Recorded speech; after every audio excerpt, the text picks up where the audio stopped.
Najprej, da vam vsem izrečem en lep topel pozdrav. Hvala, ker ste se udeležili tem številu tako v živo kot vsem, ki nas spremljate prek spleta. Torej, danes poteka okrogla miza v sklopu SMUL, znanost za vse. In morda preden začnemo s samo okroglo mizo, bi samo na kratko predstavila, zakaj se gre. Se pravi, Svetovna mreža Univerze v Ljubljani, ki jo krajše imenujemo SMUL, združuje predvsem s Slovenijo povezane slovenske znanstvenike, profesorje in druge ugledne osebnosti, ki delujejo v akademskem, raziskovalnem in razvojnem okolju v tujini. Strani Univerze v Ljubljani si na različne načine prizadevamo krepiti sodelovanje s člani in članicami SMUL, in člani in članice SMUL se tako aktivno vključujejo v aktivnosti doktorske šole, sodelujejo na letnih srečanjih ter v različnih strokovnih komisijah. Prav tako si želimo vzpostaviti tudi neposreden stik med člani in članicami SMUL ter študenti, študentkami in zaposlenimi na Univerzi v Ljubljani, zato vas vabimo k ogledu spletne strani SMUL, kjer lahko najdete več informacij o mreži in možnostih sodelovanja. Prav tako bomo veseli tudi vaših predlogov za sodelovanje s člani in članicami SMUL. S predstavitvami dosežkov članov in članic SMUL, ki smo jih poimenovali Znanost za vse, smo pričeli v letu 2021 na pobudo prejšnjega vodstva SMUL. V okviru teh predstavitev člani in članice SMUL predstavljajo svoje dosežke in izsledke raziskav ter dela njihovih skupin. Posnetke dosedanjih predstavitev si lahko ogledate na spletni strani SMUL. Vabljeni. Danes pa, kot rečeno, imamo okroglo mizo tudi v tem sklopu, ki pa se imenuje Komunikološke raziskave in njihov prispevek k boljši družbi, pomen pogledov iz tujine pri naslavljanju slovenskih družbenih izzivov. Z nami so predavateljice izredna profesorica dr. Alenka Jelen, dr. Tanja Perko in izredna profesorica dr. Ana Tominc. Dobrodošle. Sama pa sem Sinja Čož iz Univerze v Ljubljani in bom danes ta pogovor povezovala s kolegicami, ker smo vse raziskovalke, ki delujemo na področju komuniciranja in kot vidite tudi taka ženska zasedba, smo se odločile, da se bomo med sabo tikale, tako da bo tudi malo bolj osebno vzdušje, kajti tudi bodo delile bolj osebne izkušnje delovanja v tujini in sodelovanja z Slovenijo. Zdaj pa preden njim predam besedo, jih bom tudi še na kratko vse sogovornice tudi predstavila. Torej, Alenka Jelen je izredna profesorica odnosov z javnostmi na Univerzi v Stirlingu na Škotskem. Svojo akademsko kariero je začela na Fakulteti za družbene vede Univerze v Ljubljani in nadaljevala na Univerzi Central Lancashire. Je direktorica podiplomskih študijev Odnosi z javnostmi in strateško komuniciranje ter predstavnica Fakultetnega komiteja za enakosti, raznolikost in vključevanje. Raziskovalno se ukvarja z vprašanji spola v odnosih z javnostmi in medijih, znanstvenega komuniciranja, političnega komuniciranja, pa tudi z razvojem akademske discipline odnosov z javnostmi. Objavlja v mednarodnih revijah, knjigah in strokovnih publikacijah, vključno s Public Relations Inquiry, British Politics and Public Relations Review. Je inštruktorica ekspertnih intervjujev na prestižni doktorski metodološki šoli Methods.net. Alenka bo danes na podlagi opravljene raziskave predstavila izkušnje strokovnjakinj za odnose z javnostmi v Sloveniji, ki razkrivajo pogosto neprepoznano in neizpodbijano diskriminacijo na ravni poklica in družbe ter v komunikacijskih in medijskih diskurzih. Dobrodošla, Alenka. Živjo. Naslednja sogovornica je Tanja Perko, ki je predavateljica in raziskovalka na Univerzi v Antwerpnu v raziskovalni skupini Mediji, družbena gibanja in politika ter vodja družboslovnih raziskovalnih projektov na Belgijskem centru za jedrske raziskave. Doktorirala je na Univerzi v Antwerpnu na temo komuniciranja in zaznavanja tveganj v primeru jedrskih in radioloških nesreč. Je vodja različnih evropskih multidisciplinarnih in transdisciplinarnih projektov ter znanstvenih raziskav z področja komuniciranja o tveganjih in vključevanja deležnikov v odločitve glede razvoja novih tehnologij, energije in kriznega upravljanja, ter članica uredniških odborov in mednarodnih znanstvenih organizacij, kot na primer Society for Risk Analysis. Je avtorica in soavtorica številnih znanstvenih člankov v mednarodnih revijah in monografijah.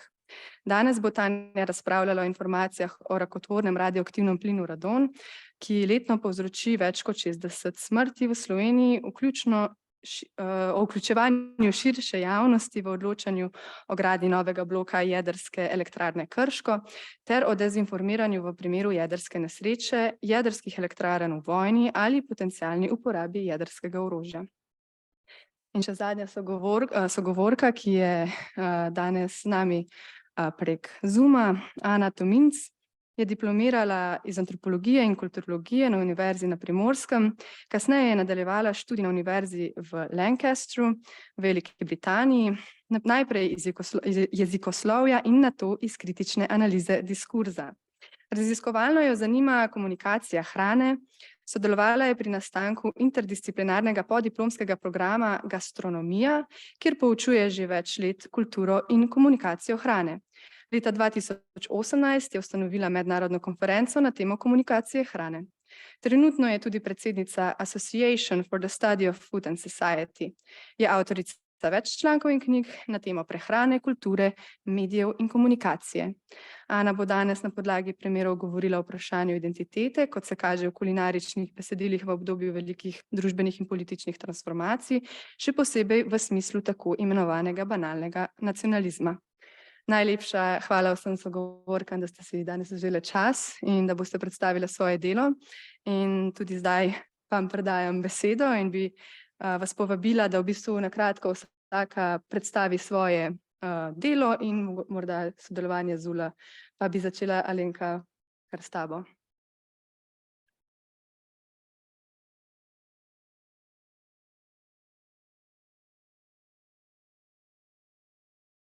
Ja, hvala Sinja za tole predstavitev in hvala tudi Smulu za povabilo. Jaz moram reči, da sem v tujino odšla še preden je bil Smul ustanovljen, se mi zdi. In po tistem, ko se je Smul ustanovil, sem nekako imam občutek, da se bolj povezujemo tisti strokovnjaki in pa akademiki, ki smo v tujini, nekako se tudi jaz počutim bolj v kontaktu z Univerzo v Ljubljani, kjer sem tudi doktorirala zdaj že skoraj 11 let nazaj. Jaz zdajle drugič sodelujem oziroma gostujem na Fakulteti za družbene vede in sicer to delno omogoča tudi sklad, ki sofinancira gostovanje slovenskih znanstvenikov v tujini na domačih institucijah. Tako da sem bila že lani tukaj, potem pa znova letos in nekako se ti dve moji gostovanji med seboj povezujeta. V obeh letih predavam predmet odnosi z mediji, se pravi se povezujemo tako pedagoško kot tudi raziskovalno in Sinja je omenila projekt spolov oziroma žensk odnosi z javnostmi. V lanskem letu, ko sem gostovala, jaz sem bila članica oziroma sem še članica mreže združenja Juprera, ki je Evropsko združenje za izobraževanje in raziskovanje na področju odnosov z javnostmi. In to združenje ima mrežo ženske odnosi z javnostmi in v okviru te mreže smo naredili raziskavo o položaju in vlogi žensk, kako prispevajo k stroki in kako se soočajo z raznimi izzivi, tudi spolnimi neenakostmi. In to smo izvajali tako v Kanadi, kot tudi na Škotskem, v Angliji, kar nekaj poročil je na podlagi tega izdelali, naredili smo tudi pregled literature z tega področja. In ko sem jaz prišla v Slovenijo, sem razmišljala, zakaj pa ne bi tega naredili tudi v Sloveniji. In to je bila prva študija, ki se ukvarja z vprašanjem spola, predvsem s pozicijo in statusom žensk odnosi z javnostmi v Sloveniji, njihovi vlogi pri razvoju stroke, izobrazbe in kulture ter spolnih neenakosti, s katerimi se soočajo. Slovenski prostor je bil malce poseben v tem. Sicer je tudi v Sloveniji so odnosi z javnostmi feminiziran poklic, se pravi imamo večinoma ženske, vendar v primerjavi s tujini je razlika v tem, da imamo bistveno več žensk na vodilnih in vodstvenih položajih v stroki, kar je super. Ampak skozi njihove zgodbe so se razkrile številne neenakosti. Je pa treba pri tem poudariti tudi to, da v Sloveniji živimo v enem zelo specifičnem prostoru, sploh kar se tiče odnosov z javnostmi, ki ga prevevajo neoliberalne in postfeministične senzibilitete. Kaj to pomeni? To pomeni, da problema s spolom nimamo. da imamo enakost, da imamo tako ali tako večino žensk na vodilnih položajih in da se s temi vprašanji ne ukvarjamo. Tako se je začela večina mojih intervjujev. Izvedla sem 32 intervjujev s strokovnjakinjami in včasih sem se spraševala, zakaj jaz to sploh počnem, če pa v Sloveniji nimamo problema. No, nekako od minute do 5 minut kasneje so se začele razkrivati zgodbe, skozi katere je bilo moč razbrati številne neenakosti, s katerimi se ženske soočajo, vendar jih kot takih ne prepoznavajo, ne. Pojavljale so se tako komentarji o diskriminaciji, tako v zaposlovanju kot tudi napredovanju, neprepoznavanje vrednosti ženskega dela in tudi sistematično spodkopavanje ženskega dela. Se pravi, tisto, kar so naredile ženske, so si bodisi zasluge prislužili moški, včasih celo pobrali nagrade, če so ženske bile nagrajene za določene projekte, predvsem pa ni vidnosti vloge žensk tako v zgodovinskem razvoju stroke, kot tudi v razvoju izobraževanja na tem področju. Večina udeleženk je to pač pokomentirala s tem, da meni se ne gre za priznanje, jaz hočem samo dobro delati, medtem ko številni moški pa so to priznanje dobili. Razni spolni stereotipi, ki so jih tudi udeleženke same prevzemale, ne. Saj ženske smo bolj komunikativne, mi smo bolj pridne, mi smo bolj natančne, moški so bolj strategi. In kaj je to pomenilo je, da četudi so bile na vodilnem položaju, niso bile nujno odločevalke, da te odločitve in centri moči so se odvijali drugje. In s tem se jih je tudi izključevalo iz tipično moških krogov. Pa naj je šlo za to, da je bil predstavnik za odnose z javnostmi povabljen, zato da gre zraven na olimpijske igre, predstavnica pa ne. In se jim to v tistem trenutku pač niti ni zdelo tako problematično, ker šport je pač moška zadeva, ne. Potem smo imeli tudi primere nadlegovanja, s katerimi so se posameznice same soočale in v določeni meri včasih celo krivdo pripisovale nase, ne. Sem bila mlada, se nisem postavila po robu, se tudi nisem postavila po robu drugemu, pač to nekako požreš in greš naprej. Se pravi, tudi neke sistemske podpore pri tem ni bilo, kaj šele, da bi izzvali tovrstno vedenje.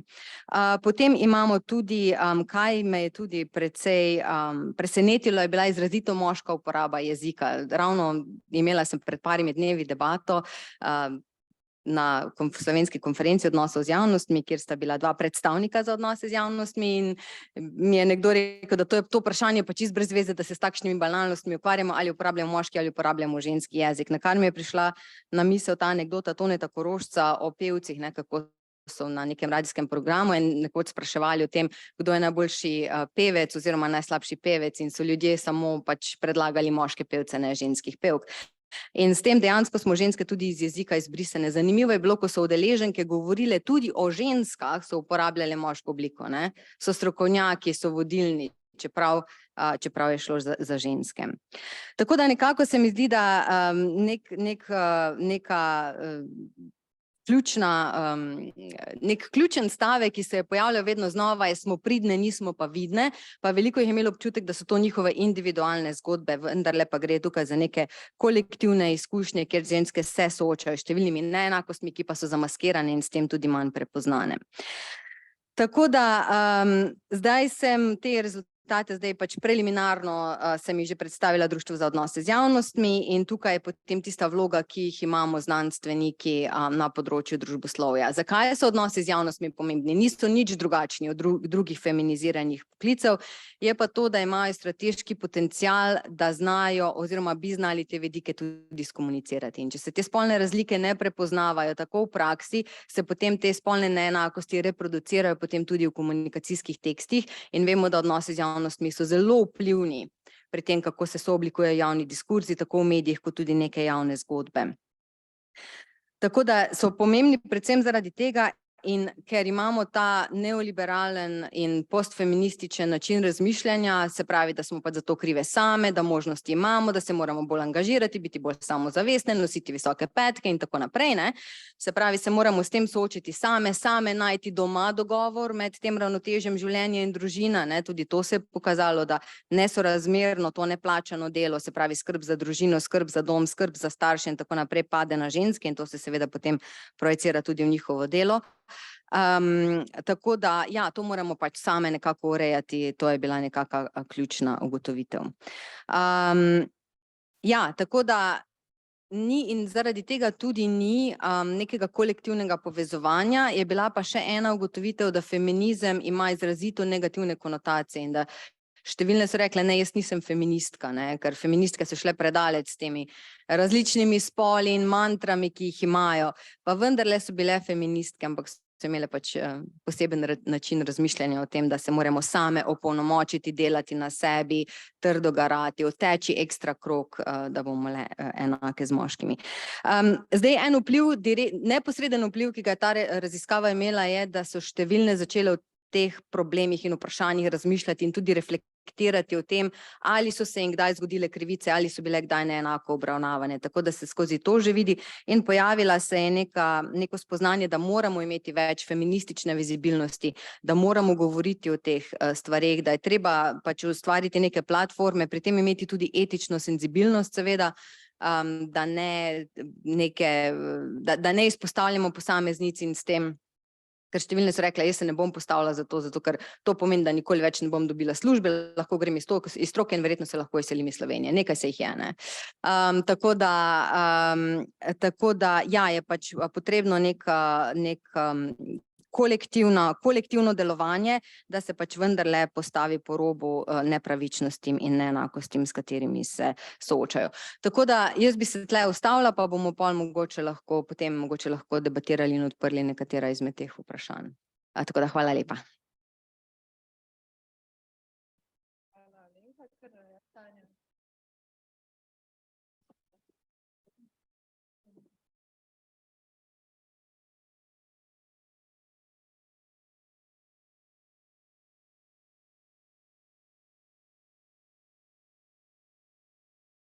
Mi lahko poveš, kaj je prezentacija?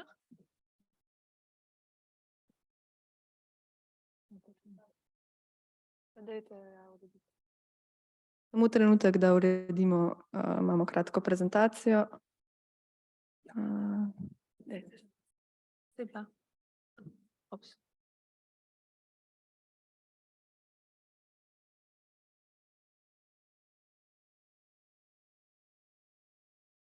V redu, najlepša hvala.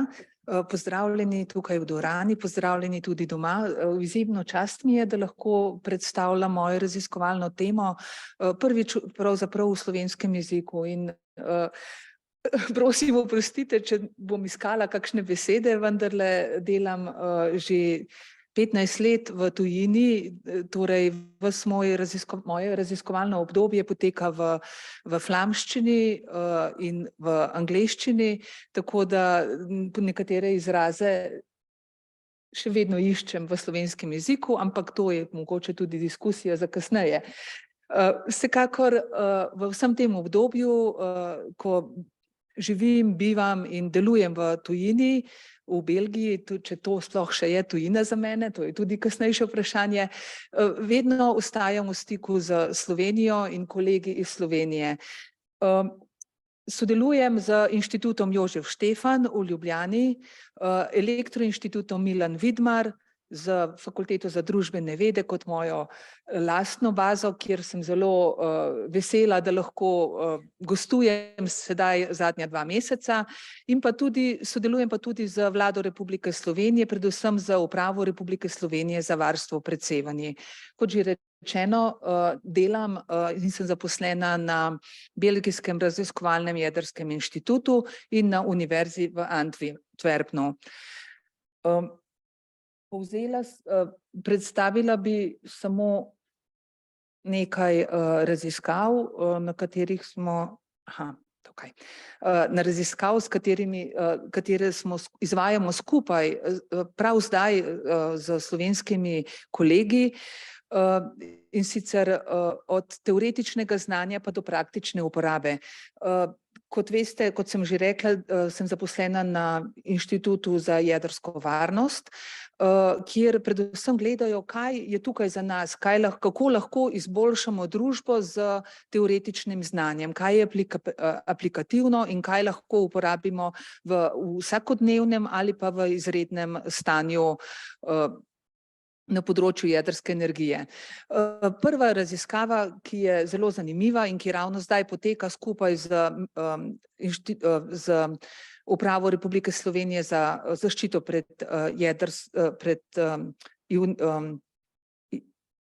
pred sevanji, je povezana z radioaktivnim plinom radon. Radioaktivni plin radon je neviden, ne da se ga zavohati, ne da se ga videti, ne da se ga čutiti, je pa zelo prisoten, ima veliko možnost, da je prisoten na območju, ki je tukaj na zemljevidu Slovenije označen kot rdečo.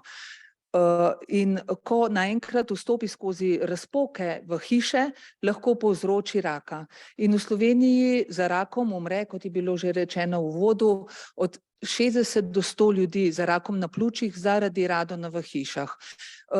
Predvsem je to zelo velika škoda, da se to zgodi tudi zaradi tega, ker je povsem preprosto se izogniti temu. Treba je hišo stestirati, ali je v hiši radon, in pa če je v hiši radon, potem je treba hišo nekoliko spremeniti, zatesniti razpoke, mogoče vgraditi ventilacijo. Sam test stane, je v rdečem območju zastonj v Sloveniji, v nekaterih oranžnih območjih tudi zastonj, potrebno ga je le naročiti. Sicer pa v zelenih območjih ali drugje stane maksimalno 50 evrov. Obnova hiše stane od 500 evrov do 1500 evrov. In se lahko izognemo temu riziku. Vendar, kaj opažamo, da ljudje še vedno tega ne postorijo. In oblasti, vlada do sedaj je komunicirala, pozivala ljudi, komunicirala o rizikih radona, kaj je to radon, o tehničnih aspektih in pozivala ljudi, dajte, testirajte hiše, spremenite hiše. Ugotovili so, da samo širjenje znanja o radonu ne pomaga. Toda kaj vendarle pomaga? Na tem stanju, ko so ugotovili, da vse to, kar poskušajo oblasti ali odgovorni za menedžiranje tega radona, ne zaleže, ne pomaga ljudem, so vstopili v stik z družboslovci, s komunikologi, z socialnimi psihologi in tako dalje in naredili smo veliko raziskavo, med drugim tudi v Sloveniji in v 15 drugih državah in ugotovili, da pravzaprav ni širjenje znanja in vedenja o tem, kaj je radon najbolj pomembno, pomembne so druge stvari, recimo kaj ljudje na naši ulici naredijo, kaj ljudje, ki jih mi poznamo, naredijo, kako komuniciramo o tem, da je možno efektivno z majhnimi stroški spremeniti hišo in se izogniti temu, potem tudi različne družbene norme in tako dalje. Tako da je komuniciranje do sedaj potekalo povsem v napačni smeri in zdaj bomo to komuniciranje skupaj spremenili. Naredili smo že raziskavo skupaj z prebivalci recimo v občini Kočevje, kjer so prebivalci sami pomagali nam skupaj razviti komunikacijsko orodje. V naslednjem stopnji bomo to komunikacijsko orodje seveda tudi uporabili v praksi in ugotovili in upamo, da na podlagi tega, da bo tudi več ljudi testiralo in spremenilo hiše, če je to potrebno. Poleg tega smo tudi kot komunikologi smo tudi sprožili nekakšno akcijo, imenuje se to v angleščini Citizen Science, v prevodu v slovenščino se imenuje državljanska znanost. Veseli smo, da so tudi državljani v Republiki Sloveniji so se tudi prijavili na razpis in bili izmed 19 projektov, ki so jih iz cele Evrope prijavili, da bi ljudje radi sami delali raziskave z področja radona, so prav Slovenci tisti, ki so dobili projekt in ga bojo začeli zdaj izvajati. Tako da se že veselimo skupaj z njimi teh rezultatov raziskave, ki pa so tudi z področja nekoliko z komunikologije, ampak vendarle ne usmerjeno v širjenje vedenja o radonu, ampak v dejanski spremembi vedenja, to se pravi testiranja in mitigacije radona.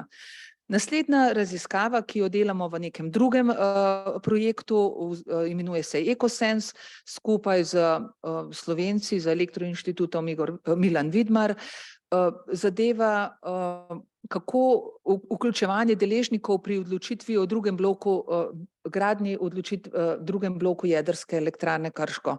Vemo, da obstaja Aarhuška konvencija, kjer ljudje, vsak državljan ima pravico ne samo biti informiran o takih velikih projektih, ampak tudi soodločati o takih velikih projektih. Raziskovalci iz tujine smo vzeli Slovenijo kot en primer, študij primera in zelo, zelo spremljamo, kaj naši politiki delajo zdaj v zvezi s tem, kako se sprejemajo odločitve, kdo sprejema odločitve in na kakšnem nivoju in koliko so različni deležniki v Sloveniji vključeni v to odločitev.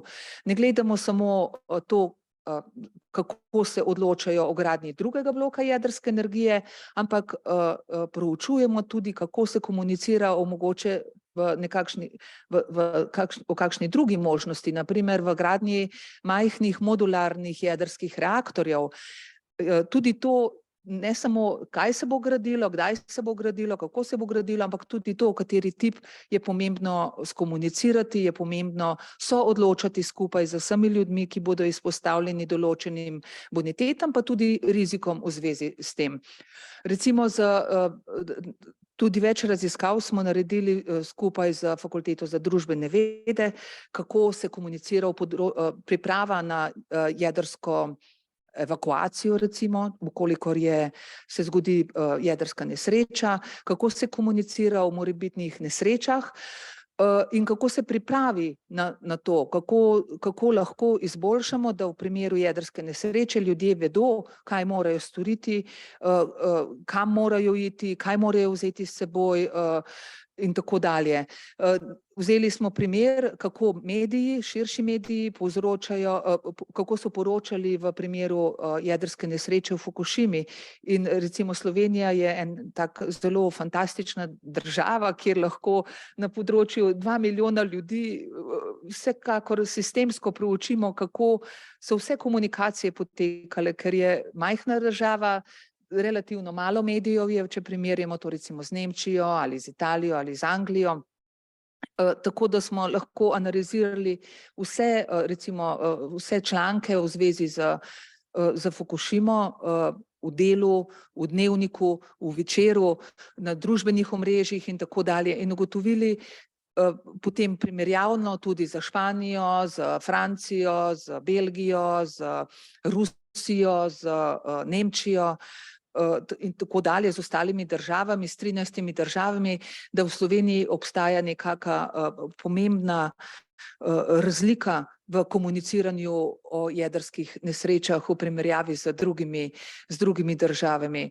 Na primer povem samo en primer, recimo ugotovili smo, da v državah, kjer so pozitivni za jedrsko energijo, recimo Anglija, so komunicirali, v časopisih so bili naslovi jedrska nesreča, Fukušima, nuclear accident. Recimo v Belgiji, kjer postopoma gremo ven iz jedrske energije, je bilo komuniciranje Fukušima disaster, to se pravi nesreča v drugi stopnji. V Nemčiji, kjer so že se odločili takoj po Fukušimi, da zaprejo jedrsko energijo, pa so bili naslovi v časopisih apokalipsa, Fukušima apokalipsa. To pomeni, da vse te raziskave, ki jih delamo, komunikološke raziskave, nas zelo dobro lahko informirajo, kako mediji poročajo, kako uporabljajo ta orodja in potem tudi pomagamo pripravljati načrte, kako komunicirati v primeru jedrske nesreče, zato da bojo ljudje se praviloma znali odzivati v takšni situaciji. Analiziramo tudi v okviru nekaterih drugih projektov, kako politiki uporabljajo ali izrabljajo ali zlorabljajo različne rizike. Naprimer, čisto konkretno primer v Belgiji, kjer že imamo rezultate, pa jih delamo zdaj ravno tudi v Sloveniji. Sledili smo politike, kako sprejemajo jedrsko energijo pred vojno v Ukrajini, in zdaj med vojno v Ukrajini in zdaj nekoliko 1 leto po vojni v Ukrajini. Recimo Zelena stranka, ki je bila strogo proti jedrski energiji, se je spremenila svoje mnenje, svoje komuniciranje za 180 stopinj v zvezi z jedrsko energijo, odkar je vojna v Ukrajini.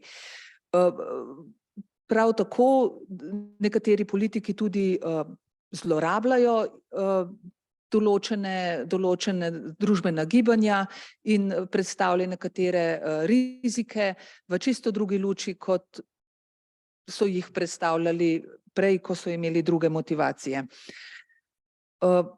Potem recimo naslednja raziskava, ki jo skupaj delamo z slovenskimi kolegi, tudi v evropskem projektu, pa je komuniciranje v zvezi z reaktorji v vojni in komuniciranje z jedrskim orožjem, kjer se še posebej fokusiramo na govorice, na dezinformacijah, lažnih novicah in pa manipulaciji v zvezi z informacijami o tveganjih ionizirajočega sevanja v oboroženih konfliktih.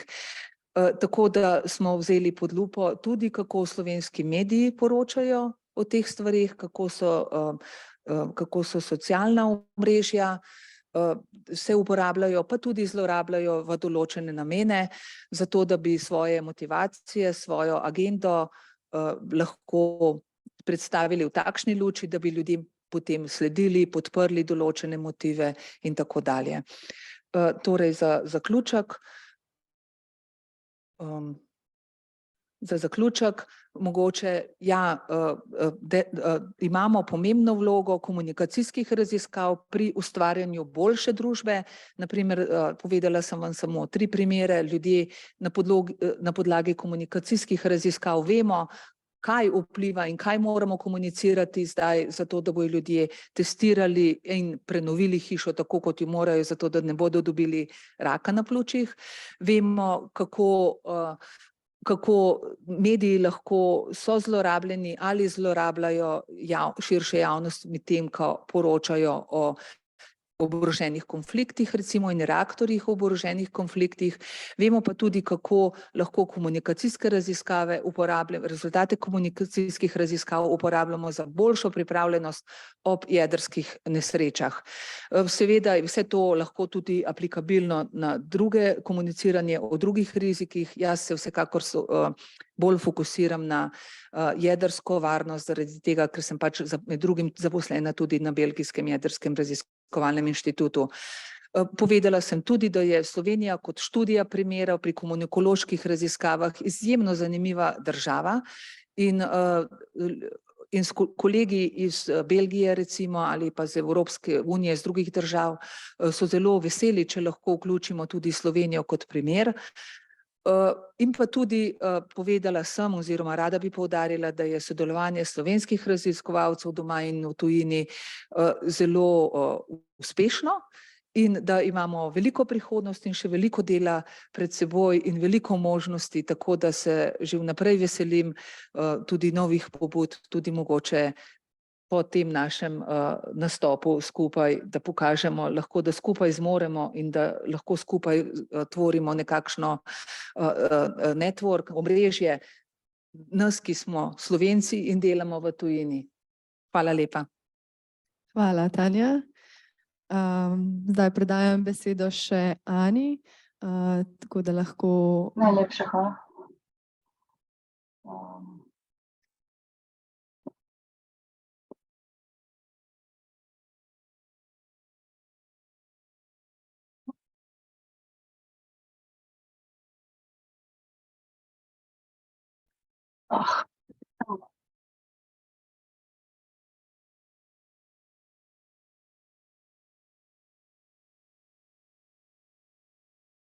Zdaj vidite? Kaj se vidi ali kako? Ja. Ja? Ja. Me slišite? Ok. Lep pozdrav vsem iz Edinburga. Hvala lepa tudi Tanji in Alenki za to res zanimivo predstavitev njihovega dela. Posebej sem zelo vesela, da sem se zdaj naučila, da moram mojim staršem povedati, da naj dajo hišo testirati za radon, ker živimo v rdeči regiji, tako da nekaj komunikacije na temo, kaj je treba narediti, Tanja, si uspela definitivno skomunicirati tukaj za korist prebivalcev. Tako kot Tanja moram jaz tudi povedati, da jaz zelo redko javno govorim slovensko in ne boste verjeli, je to meni zelo težko. Tako da se opravičujem tudi jaz vnaprej, če bo zvenelo vse skupaj malo tako mogoče rusted oziroma zarjavelo. Danes bi vam rada povedala nekaj o tem, kaj počnem, in naslov temu sem dala, kdo smo mi, kako kuharski diskurs odraža in gradi naš smisel pripadnosti slovenski naciji.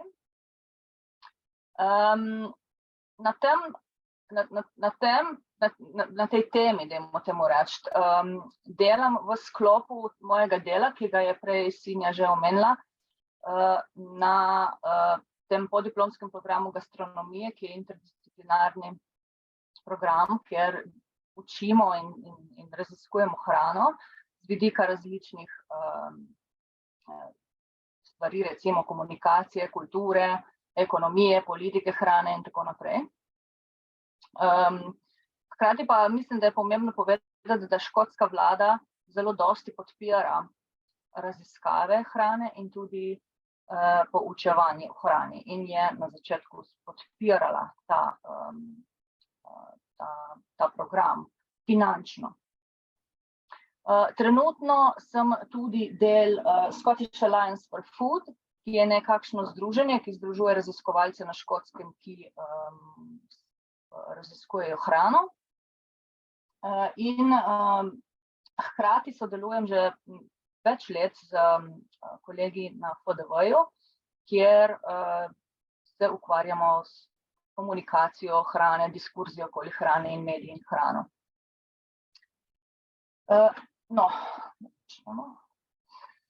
Ena stvar, ki ste jo videli v moji predstavitvi, je bila ta pojem banalnega nacionalizma. Seveda, banalni nacionalizem, verjetno nekateri veste, je pojem, ki ga je Billy popeljal leta 1995, da bi opisal tisti nacionalizem, ki ni nacionalizem, kot ga poznamo od politikov, kot smo ga poznali recimo na bivši Jugoslaviji, ali pa tak nacionalizem, ki vodi v vojno direkt, ali pa ko se ljudje začnejo tam direkt zmerjati, ali pa res nekako nasilje izhaja iz tega. Mi v vsakdanjem življenju sodelujemo v tako imenovanem banalnem nacionalizmu. Kaj to pomeni? Naprimer, vsakič, ko nekomu povemo, da je slovenska nacionalna jed potica, sodelujemo v tej gradnji slovenske identitete, slovenske nacionalne identitete, v tem primeru skozi hrano.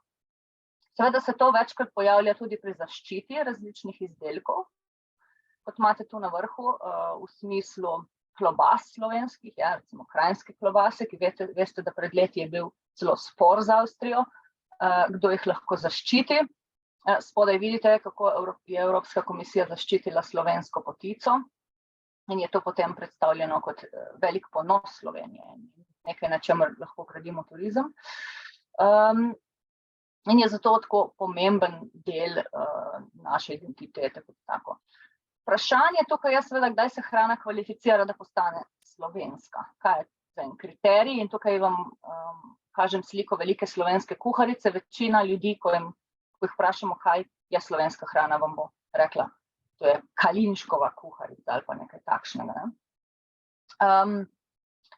Zdaj seveda, večina ljudi bo tudi rekla, da gre za krompir kot slovensko hrano ali pa pečenko, ampak krompir izhaja iz Južne Amerike. Kremšnita ali pa kremna rezina je stvar, ki jo dobite danes na Bledu, nima pa verjetno zgodovine daljše od 100 let, še manj. Kam postavimo jabolčni zavitek, vsi v Sloveniji ga jejo, vsi ga pečejo, vsi ga imajo radi, hkrati je pa tudi avstrijska nacionalna jed. In mnogi ljudje v Bosni bojo rekli, da je jabolčni zavitek neke vrste sladek burek. V resnici je res, gre za zavito jabolko v to listnasto testo, na nek način zelo podobno, kot naredimo burek. In potem pica, kaj je pica, je to zdaj že slovenska jed. Posebej kot vidite, tu sem napisala, kot v Sloveniji napišemo, smo jo že nekako poslovenili in kdaj bo postala slovenska jed, glede na to, da tudi vsi Slovenci radi jemo pico. Tako da to vprašanje, kaj so slovenske jedi, do kakšne mere, kdaj lahko govorimo o slovenski kuhinji, kako se to konstruira skozi jezik, kdaj nastane to, neka slovenska jed, je eno tako vprašanje, ki mene zelo zanima v teh mojih raziskavah na splošnem in tudi kako potem taki diskurzi, tak jezik pomagajo pri gradnji nacionalne identitete oziroma tudi takega banalnega nacionalizma, ki je potem vedno podlaga za potencialno tisti dosti bolj nevaren nacionalizem. Se lahko razvije iz tega. Se ponavadi ne, ampak lahko pa se tudi. In zdaj, ko bom poleti v Ljubljani, jaz namreč prihajam poleti šele tja, julija, bom sodelovala z Andrejo Vezovnik na FDV, kjer bomo razvijali najine raziskave, ki smo jih že pred nekaj časa začela na temo slovenske in tudi jugoslovanske nacionalne identitete skozi hrano v socialistični Jugoslaviji in Sloveniji. To bo gradilo na najinem sodelovanju izpred let, ko sva pisali o potici kot slovenski nacionalni jedi in kako se je to gradilo v 80-ih letih v slovenskih medijih, v delu, kako je potica začela postajati tudi videna skozi medije kot neka nacionalna jed, tradicionalna jed, povezana zelo z gospodinjami, z tradicionalno vlogo ženske tudi, dosti bolj kot je bila recimo prej. In poleti bom se ukvarjala s vprašanjem slovenske kulinarične identitete v obdobju socialistične Jugoslavije in kako je ta identiteta nekako se povezovala oziroma bi lahko rekla, v kakšnem odnosu je bila do jugoslovanske kulinarične identitete.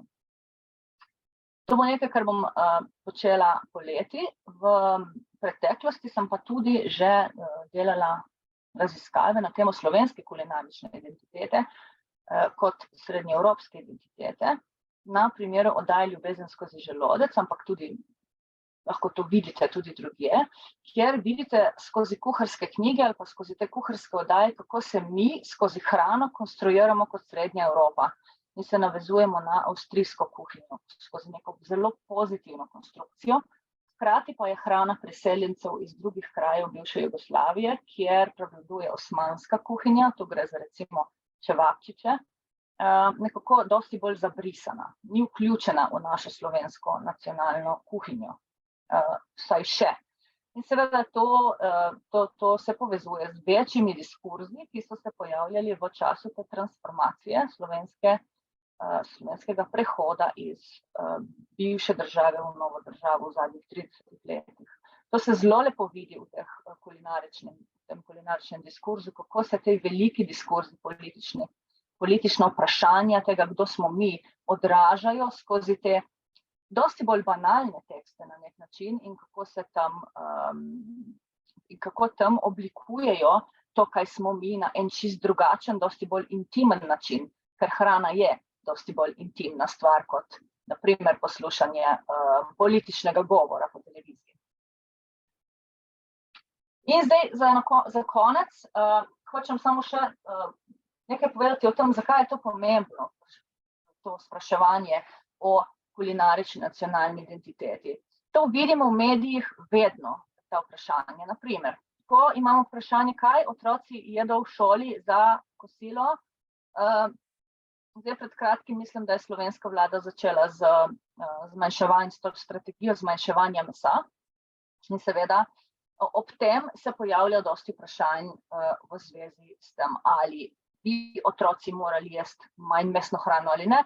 In seveda dosti staršev, dosti tudi ljudi v javnem diskurzu je začelo takoj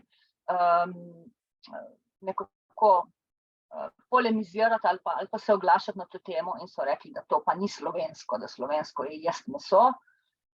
Potem so tu vprašanja, ali morajo v šolah mora biti svinjsko meso ali naj ga ne bi bilo, ker gre za tu neke senzibilitete v smislu določenih religioznih skupin.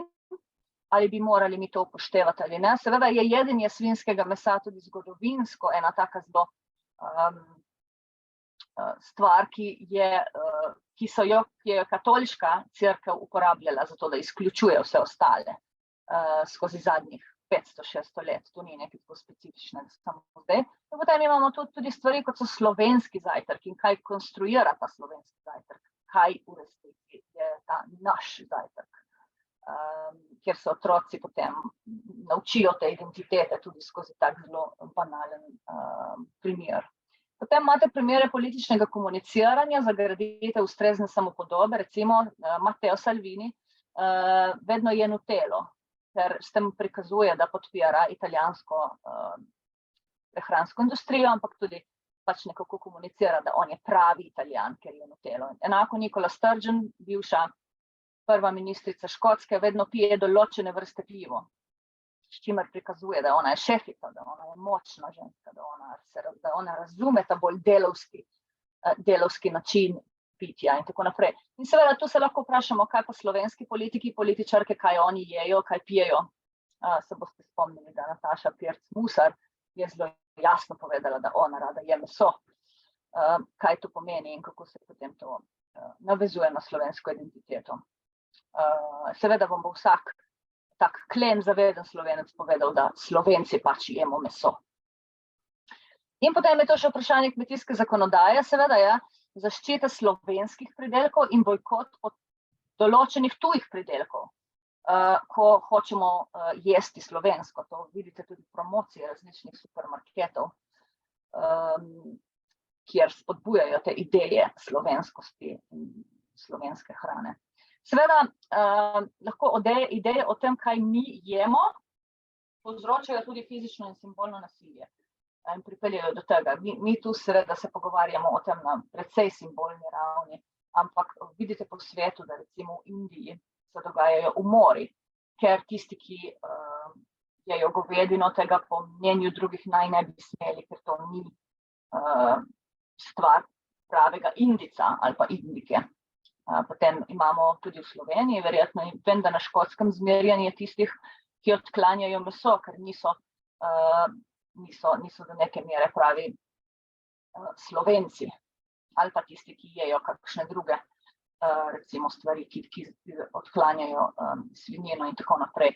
Tako da ta vprašanja identitete, nacionalne identitete in hrane, čeprav se zdijo blazno banalna, ko recimo jaz komu rečem, da preučujemo kuharske oddaje ali pa preučujemo kuharske knjige, se sicer res zdijo banalna, ampak imajo lahko potem neke precej realne posledice v drugih diskurzih, na katere se navezujejo in s katerimi nekako interakcirajo, ne vem, kakšna je bila slovenska beseda tukaj.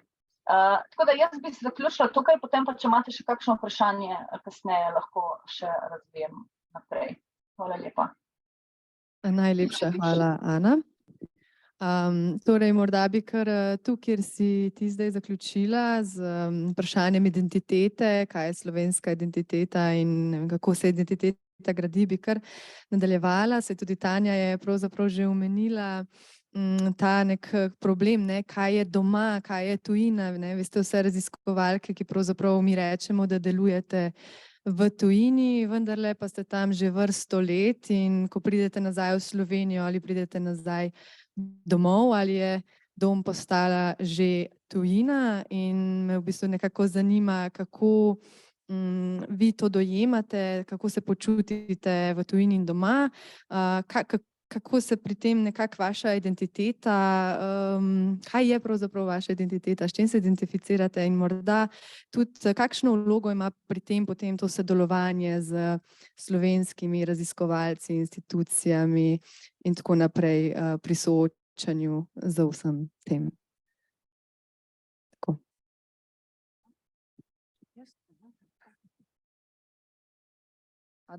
To deluje, ne?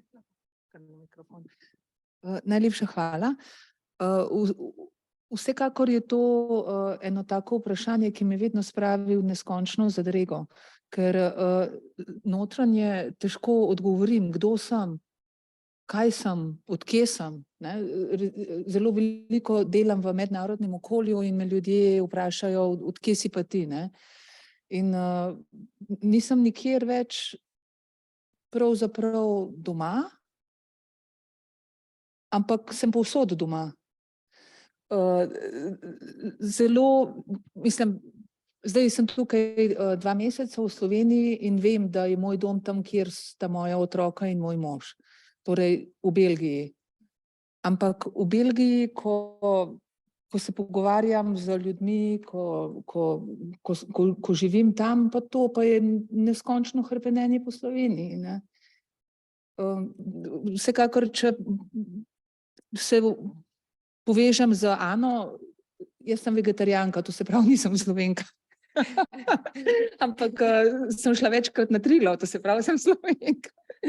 Mislim, ja, nekako po določenem obdobju nisi nikjer več doma, nekako zgubiš identiteto, po drugi strani pa dobiš bogatejšo identiteto. Sem Slovenka, sem Belgijka, imam tudi dvojno državljanstvo, poznam 2 kulturi in se zelo prosto lahko gibam med obema kulturama, med obema političnima sistemoma v vseh raziskovalnih okoljih. Tako da zaenkrat mi to zelo ustreza in vidim zgolj prednosti. Vsekakor pa tudi nekatere slabosti. Ja, pri meni se to skozi spreminja. Moram reči, da ni neke konstante, kako si in kaj se identificiram. Na začetku, ko sem odšla v tujino, sem bila še zelo povezana z domovino in z domovino Slovenijo. Sem velikokrat prihajala nazaj, spremljala poročila, potem veliko sem tudi takrat sodelovala tudi s Fakulteto za družbene vede, na kar sem ugotovila, da če bom to še naprej počela, ne bom ne tu, ne tam. Ne? Tako da sem se potem morala nekako tudi vpeti v kulturno okolje in pri meni je trajalo po moje, mislim, da kar 10 let, da sem si jaz tam zgradila takšno strokovno mrežo, kot sem jo imela tukaj v Sloveniji. In takrat sem se tudi malce distancirala od vsega, ne? Se pravi, še vedno sem hodila domov, takrat sem še rekla domov, na obisk k družini. Potem pa nekako se mi zdi, da po 10 letih se je pa spet začelo to večje povezovanje. Zdaj sem tip človeka, ker če me daš v eno drugo okolje, se jaz pač v tisto okolje uživim. Imela sem eno sodelavko iz Turčije, ki je pa skozi spremljala vse, kar je bilo turško. Ne? Vse radio je imela 24 ur turški, vse ti turški problemi, politični problemi so jo zelo vznemirjali. Jaz v določenem obdobju recimo nisem vedela, kdo je naš premier, ne? Pa nisem na to ponosna, ampak enostavno sem izgubila ta stik in sem se pač bolj ukvarjala tam z lokalnimi zadevami. Skratka, potem se je začelo to, ko so me ljudje spraševali, odkot si. Najprej je bilo iz Slovenije, potem sem pa v določenem trenutku rekla, sem pa zdaj že 10 let v tujini in sem rekla, da sem iz Stirlinga. But no, where are you really from? Polno, ja, iz Stirlinga, ne? Tam imam zdaj hišo, tudi jaz imam državljanstvo, sicer ga nisem pridobila zato, ker bi se identificirala kot Britanka, bi se preko Škotinja kot Britanka, ampak to so druge debate. Ampak predvsem čisto iz praktičnih razlogov, ne, zaradi Brexita, ker takrat je pač bilo številne naše pravice so bile postavljene pod vprašaj in vsi ti razni ukrepi, ki so bili sprejeti oziroma te nove zakonodaje se me delale malce nervozno, no, in sem rekla boljš, da si malce zazihramo ta položaj, kot bi pri nas rekli. Tako da, ja, moja mama zdaj, ko sem prišla za 2 meseca, je bilo, kako je doma? In sem rekla, ja, nisem doma. Potem je en teden to vsi družini razlagala, da jaz tole več ne počutim doma, tako da zdaj rečem, ja, dobro je, super, je fajn. Ja, zelo. Ko grem pa nazaj na Škotsko, me pa ljudje sprašujejo, kako je doma, ne? Kako je zdaj, ko sem šla nazaj za par dni, kako je doma, ne? Tako da tudi meni, tako kot Tanji, je zelo težko se identificirati, kje je dejansko moj dom. Dejansko sem malo tu, malo tam. Lahko pa rečem, da sem ja tako in Slovenka kot tudi Škotinja, mi pa to daje neke vpoglede, tako v moje delo in raziskovanje, ki jih drugače ne bi imela, tako da zelo cenim te mednarodne izkušnje in to, da sem lahko vpeta v različna okolja. In tudi ta raziskava, recimo, ki sem jo omenila o ženskah odnosih z javnostmi, zelo veliko znanja iz tega imam jaz iz tujine, ki ga lahko potem ne prenašam v Slovenijo, ampak nekako tudi debatiram in delim izkušnje strokovnjaki tukaj v Sloveniji in se mi zdi, da iz tega potem res se učimo eden od drugega. Nimam nekako rada tega stališča, da zdaj sem prišla v Slovenijo, vam bom pa malo povedala, kako morate stvari početi. Ne? To niti ni namen, ampak ja, da delimo te izkušnje in tudi to, da govorim jezik, ker večina ljudi, ki jezika ne govori, recimo podobnih raziskav ne bi mogla izvajati, tako da tudi to je pač neka prednost. Hvala. Ana, bi še kaj tudi ti dodala na to? Saj skoraj je težko kaj dodati, ker jaz mislim, da se večina ljudi spopada s takimi vprašanji. In odgovor na to vprašanje je res zelo težek in zelo kompleksen. Meni se zdi, da se stvari spremenijo, ko dobiš otroke, ker otroci so v resnici precej usidrani v okolje, recimo na Škotskem, bolj kot jaz, ker oni pač so Škoti in Škotinje. In skozi to potem ugotoviš, da na nek način, mogoče pa nisi več toliko povezan s prejšnjo domovino. Čeprav jaz osebno, jaz se počutim precej tako evropsko, mislim, da meni Slovenija ni uspela usidrati take blazne emocionalne potrebe ali pa pripadnosti na tak način. Jaz se bolj regijsko počutim osebno, jaz sem s Primorske in imam potrebo potem, da grem tja, ne toliko potrebo, da grem v Slovenijo. Jaz sem vesela tudi, če grem v Trst. Je enako super, ker je pač v tisti regiji neki. Ne vem, trenutno se mi zdi, da tukaj rečem, da jaz sem Slovenka, primarno, ampak ko grem, ne vem, recimo v Ameriko, pa rečem, da sem Evropejka. Da to je zelo fluidno vse skupaj. In ja, res težko vprašanje. Ne vem. Včasih kar ne vem. No, morda vsi se pa lahko identificiramo kot raziskovalci, raziskovalke, akademičarke, tako, ne? Sigurno. Morda potem bi kar v bistvu vas vprašala, glede na to, ker vse ste že malo to sicer omenile, ampak seveda ja, prihajate iz različnih kulturnih okolij, ste rekli, da se lahko lažje morda gibljete, razumete, tako Belgijo kot Slovenijo recimo, ali pa Škotsko in Slovenijo. Kako se pa potem pravzaprav to, da prihajate, da imate več teh domov, preslikava neko vaše raziskovanje, ne? Če delamo neko primerjavo potem med Slovenijo in državami, v katerih delujete. Kako bi rekli, da to vpliva, in vi ste omenili, da vidite in prednosti in slabosti, bi morda vsaka lahko komentirala neke konkretne izzive, s katerimi ste se soočile s tem, ko ste prešle, ko ste začeli delati v tujini na teh konkretnih področjih in morda ja, kakšne vidite vseeno prednosti te odločitve, da ste svoje delovanje premaknile iz Slovenije drugam. Alenka? Jaz sem že malo, mislim, da sem že prej malce nakazala v tem smislu, sploh kar se konkretno tiče te raziskave o ženskah odnosih z javnostmi. Zdaj moram tudi jaz reči, da jaz se zelo poistovetim s tem, o čemer so govorile, ker sem tudi jaz včasih imela takšen način razmišljanja, ne? Ker sem šla iz Slovenije, se mi to vprašanje spola ni neki zdelo, saj smo vsi enaki. Niti se nisem s tem posebej ukvarjala. V Angliji tudi ne, ker sem bila 5 let v Angliji, potem pa, ko sem prišla na Škotsko, Škotska pa vendarle se ukvarja zelo intenzivno z vprašanjem spola in z vprašanjem žensk. Prva stvar, ki sem jo opazila, je 8. marec. Ne? 8. marec, pa mogoče se je zdaj v Sloveniji to spremenilo, ampak takrat, ko sem bila še jaz v Sloveniji, 8. marec je bilo tisto, ko smo si vsi čestitali, vse najboljše za dan žena, si dali rožice, si kupili darila in tako naprej. Na Škotskem so se odvijale bistveno bolj aktivne debate, zelo živahne debate o položaju žensk, razne okrogle mize, problematiziranje neenakosti, tako od plačilnih prepadov, do nasilja nad ženskami, do raznih diskriminacij in tako naprej. In to mi je kar nekako odpiralo oči. Dobila sem tudi mentorico, ki je bila takrat direktorica za spolne študije in ona je na mene zelo vplivala s tem, ko mi je dejansko odstirala to moje zanikanje, da to pa ne obstaja in mi tudi dala nek konceptualni repertoar, kako s tem manevrirati in kako se tem stvari reče, ko se ne počutiš najboljše. Ne? Tlej pa se mi nekaj ne zdi v redu, sam pa že ni nič takega, ampak neki občutek pa imam, da tlej nekaj ni v redu. Ne? In te občutke so opisovali tudi moje udeleženke. Tako da to vsekakor je bila neka prednost, s katero lahko jaz zdaj prihajam nazaj in vidim stvari, ker ko enkrat vidiš to, ne moreš več ne videti. Ne?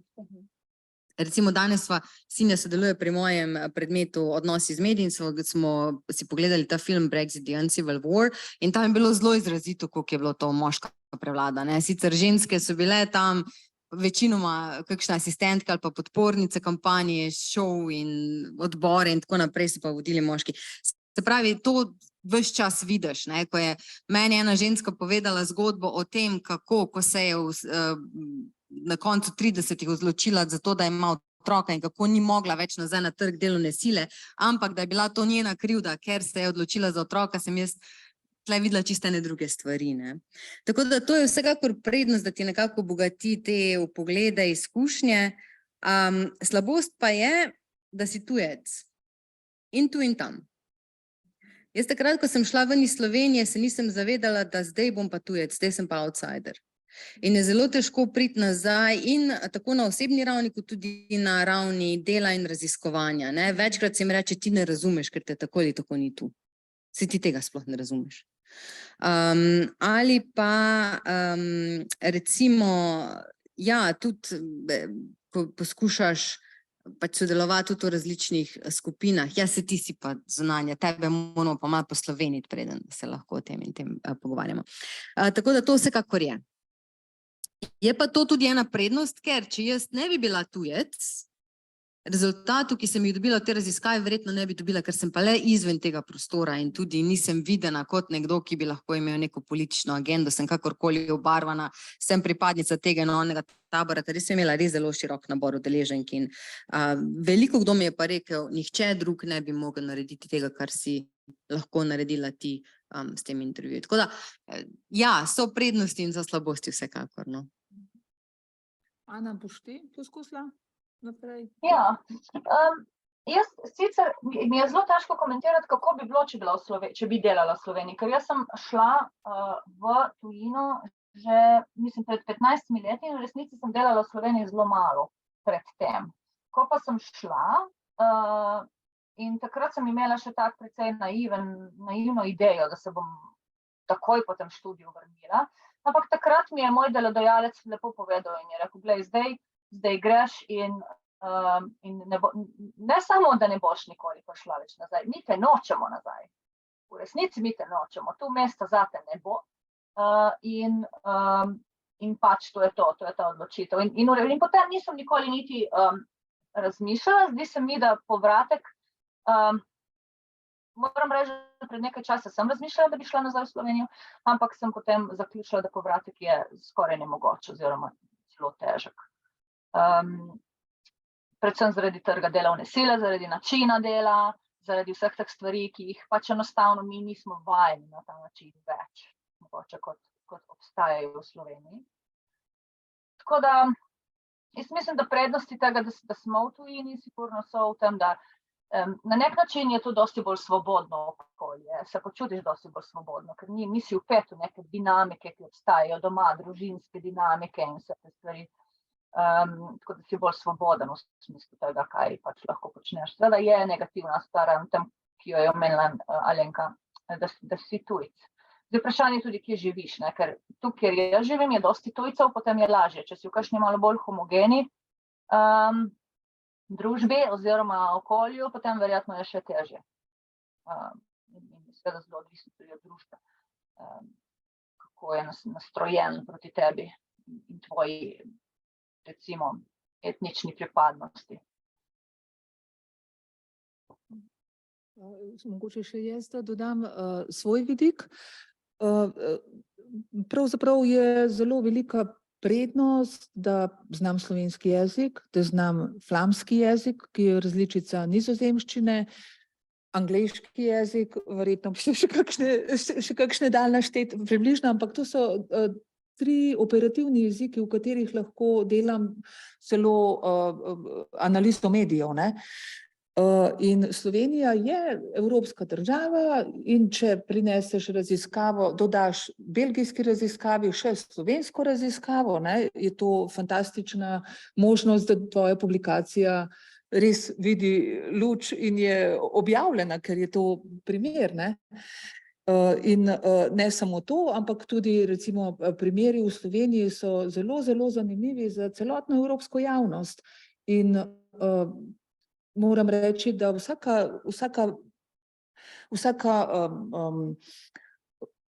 ideja, ki jo dobim za sodelovanje za Slovenijo, je zelo, zelo dobro sprejeta na evropskem nivoju. In ne samo to, ampak tudi potem implikacija te ideje, rezultati raziskav so vplivni. Naprimer, ne vem, 2008 je bila en izredni dogodek v jedrski elektrarni Krško in smo pogledali komunikološko analizo medijev, naredili, kaj se v bistvu ni bilo ničesar, ne, bila je jedrska elektrarna je bila manj kot pol ure v nestabilnem stanju, direktorji so se odločili, da so pač poslali alert, ne, alarm v evropske države po pravilih, ker niso vedeli, ali bo to eskaliralo ali ne bo, nič ni bilo, ničesar ni, nobenega izrednega dogodka ni bilo pravzaprav, nič ni bilo radioaktivnosti, nihče ni bil poškodovan in te stvari, pa vendarle v Evropi je bila povsod panika, BBC so naredili breaking news, Norvežani breaking news, Luksemburg breaking news, v Belgiji so začeli ljudje jodove tablete jesti, ne. In potem smo komunikologi, kaj se tukaj zgodilo, ne? Tehnično ni bilo problemov in smo šli v analizo medijev, gledali smo v press release, ko se reče, izjave za medije in kaj so mediji poročali in smo ugotovili, prevod je bil problem, ne? Alarm je šel v alert, ne, kdorkoli je že bil gospod v Luksemburgu, je narobe razumel angleško različico tudi obvestila in je narobe naprej poslal in tako naprej. In smo pač dokazali sistemsko, analitično, kje je problem pri komuniciranju. In je tako, ta primer tako dobro smo ga predstavili v širši javnosti, na konferencah, v znanstvenih člankih, pa tudi pri najvišji možni oblasti, to je Mednarodna agencija za jedrsko varnost, tako da so rekli, mi moramo pa nekaj spremeniti tukaj. In so na lestvici nesreč, je bila prej od 1 do 7, so dodali še številko 0, ne, in to je dogodek, ki nima nobenega vpliva, ampak vseeno, ker je na tej lestvici, mora biti skomuniciran. In to je en tak primer, ki se ne bi mogel zgoditi, če ne bi slučajno jaz delala na Jedrskem inštitutu v tujini in zelo dobro sodelovala skupaj z Slovenci, pa smo skupaj se usedeli, naredili to raziskavo in naredili boljšo družbo, ne, zdaj naprej. Nihče ne more več reči, saj se nič ni zgodilo, ni treba komunicirati, ne, ja, moraš, ne. In to je na podlagi tega, tako da to je vsekakor prednost, ne. Je pa to, kot ste že vidve rekle, težko je priti nazaj, ne. Mislim, težko je tudi zaradi tega, ker ni mesta tukaj zame, ne. Jaz vem, da pred parimi leti sva z možem gledala, da bi se vrnila, ampak ni bilo mesta tukaj v Sloveniji, ni bilo potrebe. Slovenija že rada vidi, da sodelujemo, da prinesemo raziskave pa te stvari, ampak da bi pa konkretno nekdo pomagal poiskati eno mesto, kjer bi lahko jaz delala kot raziskovalka ali pa predavateljica, to pa ne, to pa ne pride v poštev, ne. Če še mogoče se še navežem na identiteto, ne, moji otroci imajo razčiščeno, oni sta živa in Erasem, pa sta Evropejca. Hvala. Ja, hvala. Morda bi potem še tole vprašala v sklopu teh vprašanj doma in tujina. Ne vedno pravzaprav nekako, vi ste vse šle v tujino zaradi nekih drugih kariernih priložnosti, kot ste tudi omenili, ni bilo enostavno, ni bilo prostora, pozicije tu v Sloveniji, kar ne, se seveda v nekem jeziku vedno nekako slišimo, aha, to gre pa za beg možganov, ne, se pravi stroka, znanost nam beži v tujino. In me resnično zanima, kakšen je pravzaprav vaš pogled na vse to, kako dojemate, ne vem, ko berete o tem, to vrsten v bistvu nek diskurs, to vrstno komuniciranje o tej, bi rekla, morda težavi, morda tudi ne. In kako pravzaprav vi potem še vidite to, ker se res to zelo negativno komunicira, kaj so pa kakšni pozitivni morda vidiki tega, ki bi jih pogrešate pri komuniciranju tega bega možganov? Jaz mislim, da Anja, lahko. lahko jaz. Mislim, ne vem zdaj, če ravno smo zbežali ali kaj se je zgodilo ali to. Mislim, da seveda obstaja dosti vidikov, kjer je to seveda zelo pozitivno, zato ker vsakič, ko grejo migranti ven, pa ne nujno samo izobraženi, lahko tudi neizobraženi, vedno vračajo v domovino. Tisto prvo domovino, nekaj ali je to denar ali je to nekaj drugega. Saj vemo, da ko so šli tudi, ne vem, Slovenci v Nemčijo, so potem pošiljali denar nazaj, tako da to ni, da so samo šli in nikoli prišli nazaj. So tudi drugi dosti bolj pozitivni aspekti. Jaz mislim, da bolj je problem v Sloveniji, da Slovenija nima strategije, s katero bi te ljudi, nas res aktivno vključila v dogajanje v Sloveniji. Dosti ljudi bi z veseljem kaj sodelovali.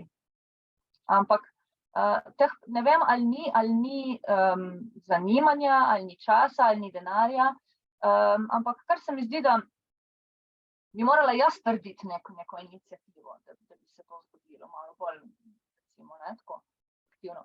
Jaz vem, da pred leti jaz sem dobila štipendijo od Atpotuje za podiplomski študij, za 1 leto samo tega podiplomskega študija in potem, ker nisem uspela najti službe v Sloveniji in seveda pogoj je bil, da moraš biti v kakršnikoli službi.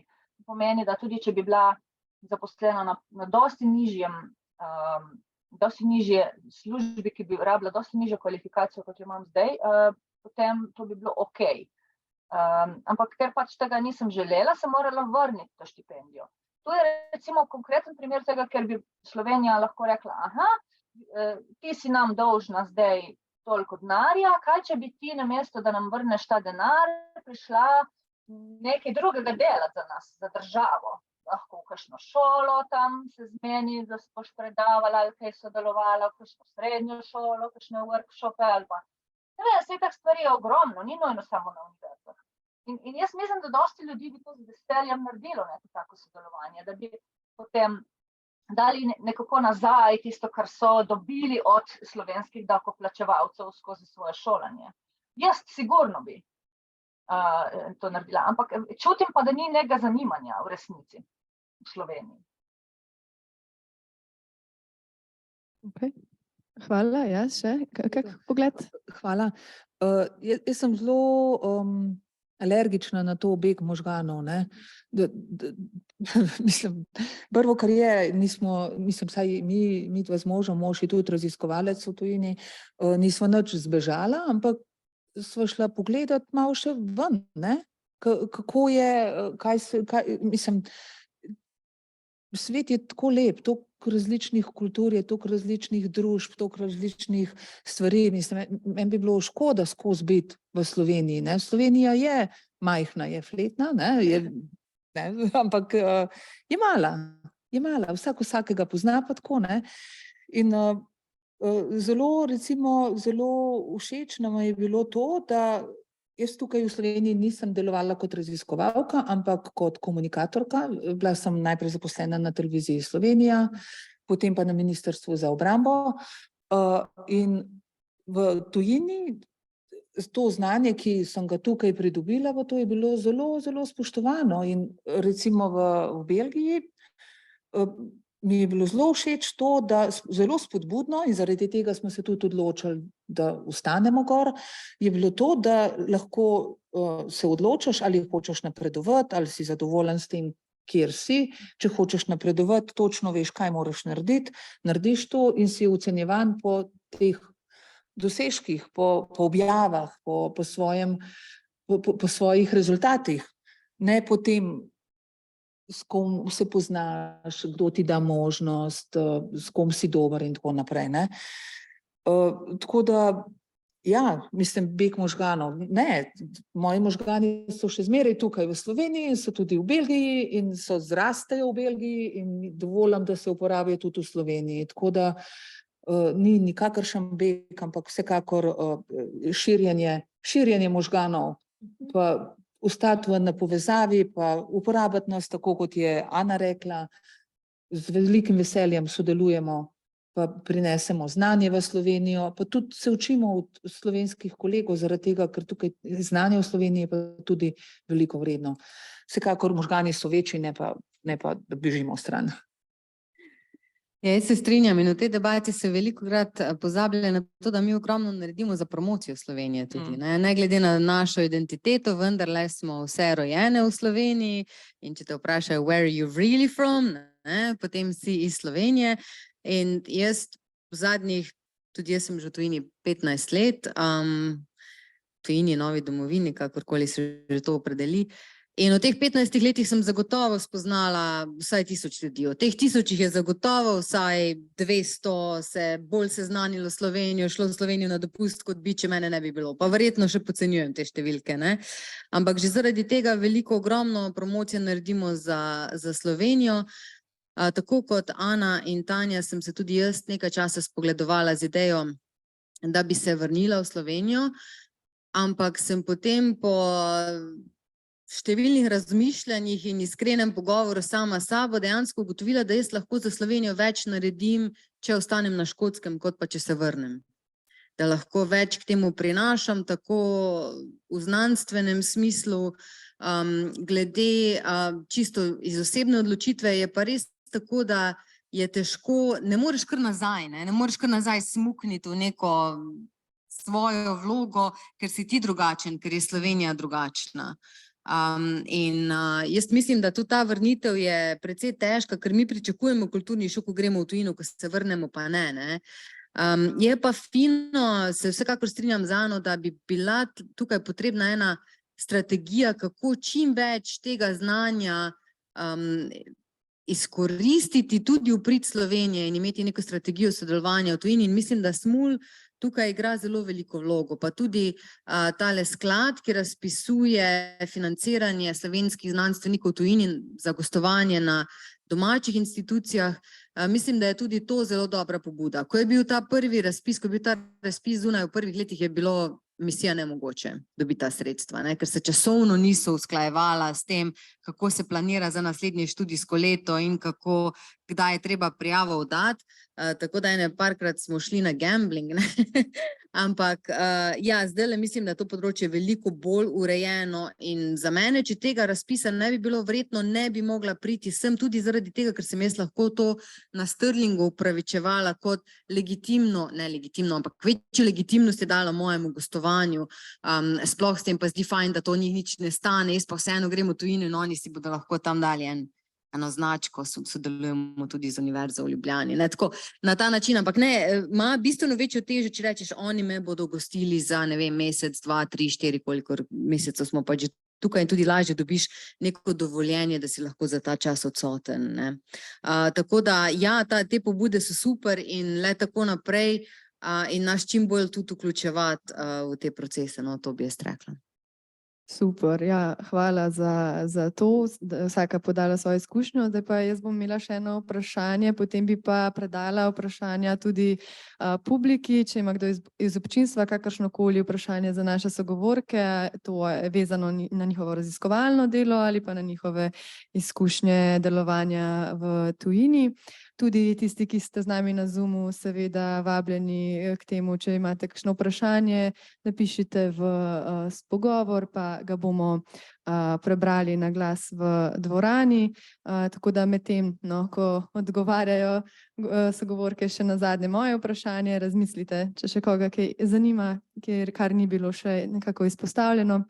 Torej pravzaprav bi se pa obrnila zdaj na ta del družbenih nekih inovacij. Vse ste poskušali pokazati tudi v svojih prezentacijah, zakaj je komunikologija, komuniciranje pomembno za družbo, kako jo izboljšuje, tudi vaše konkretne raziskave, kako prispevajo, in bi tu morda vas res nekako še prosila za nek vaš pogled na to, kako zares družboslovje nekako vpliva na družbo in še posebej nekako, ali je družboslovje zmožno inoviranja in inovacij.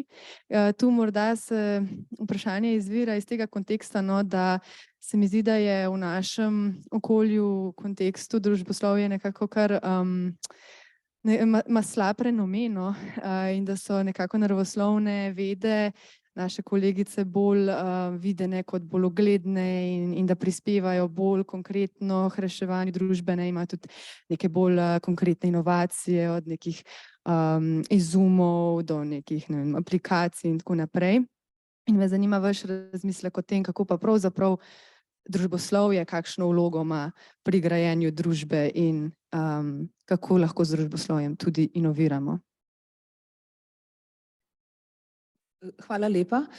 Mislim, da je to vprašanje zelo, zelo relevantno, predvsem zame, zaradi tega, ker sem zaposlena na Belgijskem jedrskem raziskovalnem inštitutu. V naši skupini nas je 15, seveda delam tudi na Univerzi v Antwerpnu, kjer sem na Antwerpenski fakulteti za družbene vede, kjer dobim svoj mir. Ampak na jedrskem raziskovalnem inštitutu nas je pa 15, imamo filozofe, psihologe, sociologe, komunikologinjo in tako naprej.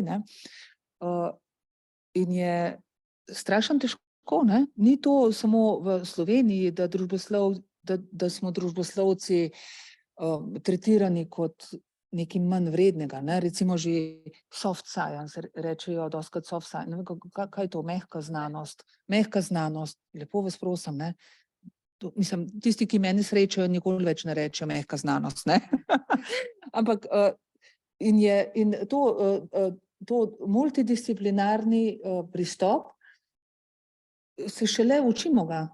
Uporabljamo različni jezik, ko rečemo, ne vem, percepcija recimo, ali si vsak drugače predstavlja te stvari, in se učimo drug od druga, kako sodelovati, kaj mislimo, na kakšen način, in je strašno težko. Imamo zelo veliko problemov, ampak je pa zelo dobro, ker je Evropska unija to prepoznala in so odprli recimo ta novi horizon raziskave, mora vključevati družboslovce, imenuje se to Responsible Research and Innovation, tako da zdaj moji kolegi ne morejo razviti ničesar več, niti dozimetra, niti reaktorja, niti ničesar več, kjer ne bi imeli vključeni družboslovce, in mi jih potem lahko recimo, ne vem, postavimo izven cone obdobja in rečemo, zakaj pa to, zakaj pa ne ono, in se potem sami vprašajo, mogoče pa, zakaj točno to, postavimo jih ven iz cone obdobja v tem smislu, da rečemo, pa to res, ali to je doprinos za družbo, ali to javnost hoče, kako pa boste vključevali deležnike, in jim pomagamo pri projektih. In ni nobenega projekta več, kjer družboslovci ne bi bili vključeni, in to ravno zaradi tega, ker je znanost, ker je bila podprta znanost, kjer so razvijali karkoli, brez da bi mislili na to, ali je to odgovorno do družbe. Potem so pa tudi vidijo, za izkušnjami vidijo, da pravzaprav lahko zelo, zelo dobro doprinesemo. Recimo, samo primer, ko so razvijali avtomobile, self-driving car, samovozeč avto, pa smo potem komunikologi priskočili na pomoč, ker je bilo zelo veliko zavračanje tega, ne, pa smo rekli assisted car, ne, assisted driving car, to se pravi pomoč pri vožnji, ne, pa je povsem drugačno sprejeta ista zadeva, ne. Tako da, ja, družboslovci lahko zelo, zelo veliko prispevamo k bolj kvalitetnim raziskavam, bolj družbeno odgovornim raziskavam, pa tudi naše raziskave, jaz vedno trdim k temu, to, da imamo tudi pravico, da tudi mi predlagamo projekte, kjer raziskujemo teoretično, kako družboslovne vede funkcionirajo, ne. No, pa še ena stvar je, kar opažam v Belgiji, je problem, da mislijo, da je družboslovje ena sama veda, ne. Priznajo naravoslovje, to je fizika, kemija, matematika, ne vem kaj, ne. Družboslovje je pa ena veda, ne. Pa potem pridemo, čak, ne, ni to, ne, pa začnemo znova, vedno znova in jih učimo, da je družboslovje več ved in da tudi mi ne govorimo z istim jezikom, ne, pa se tudi mi znamo dostikrat fajn sprejeti, ne, pa reflektirati stvari, ampak po odprti diskusiji pa pridemo ven boljši, ne. Kaj lahko jaz ali boš ti, Alenka? Kar Ana, kar daj. Načeloma jaz sama sebe imam bolj za humanistično usmerjeno raziskovalko, recimo. Jaz delam na oddelku za medije, komunikacijo in performative arts, to so te drama in to. In seveda dostikrat naši študentje jih drugih gledajo kot, to so te Mickey Mouse degree brez veze, mi ne rabimo teh medijskih študijev in ne rabimo mi teh ljudi, ki delajo filme in to sploh vse je brez veze. In potem jaz vprašam ljudi, ok, radi vi gledate filme? Ja, radi gledate Netflix. Kdo naredite filme? Rabite one, ki igrajo v orkestru, flavto in violino, da je muzika. Rabite nekoga, da napiše tekst. Rabite nekoga, da naredi kostume. Rabite tam ljudi, da to zmontirajo. To so vsi te ljudje, ki so študirali te zelo mehke stvari, medij in komunikacija in film. Potem peljete otroke na jezikovni tečaj. Jih mora učiti nekdo tudi, ki je študiral English language, če hočete, da jih dobro uči. Potem berete zgodovinski roman, je spet zgodovinar je moral to napisati, je spet študiral zgodovino, humanities. Potem bi rada vlada skomunicirala znižanje vključevanja mesa v jedilnike. Je spet treba naštudirati, kako se to skomunicira, da bodo ljudje takoj poslušali. Recimo, to je bil primer med covidom, ko je bilo bistveno, da ljudje ubogajo, kaj vlada reče, da poslušajo, kaj res vlada reče. In tako naprej, mislim, seveda, ljudje mislijo, da to so popolnoma brezvezne stvari, ampak ne morete brez jezika, ne morete brez v resnici nekega zavedanja zgodovine, ne morete brez glasbe, ne morete brez teh stvari. To humanistika in to, kar humanistika študira, so stvari, ki jih ljudje nujno potrebujejo, zato da ostanejo ljudje, da niso roboti, ker ne moremo brez zgodb, ki jih poslušamo po televiziji. Ne moremo brez nekega zgodovinskega zavedanja, ne moremo brez umetnosti, ne moremo brez glasbe. To rabimo vsak dan. In ljudje, ki to delajo za nas, so pač izobraženi v tistih poklicih in raziskujejo tudi v teh smereh. In potem, ko začnejo pač ljudje razmišljati malo bolj v tej smeri, reči, ja, saj res, kdo naredi film, kdo napiše knjigo.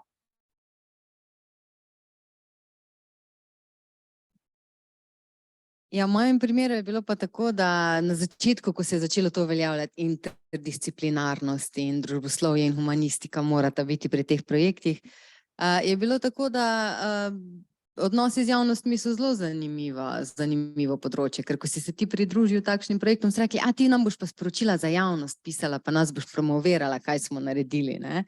Zdaj, jaz v stroki ne delam že, imam sicer izkušnje 2 leti, ampak jaz sem iz stroke šla 2008 in sem šla v akademsko kariero in žal pač jaz tega ne znam več početi, ne. Znam pa to raziskovati in znam pa povedati, zakaj stvari gredo narobe. Se Tanja je prej podala zelo dober primer, ne. Se pravi, znanstveno ni bilo nobene utemeljitve, dogodek se ni zgodil, nekaj je šlo pa narobe. Ljudje so zapaničarili, zakaj, ne.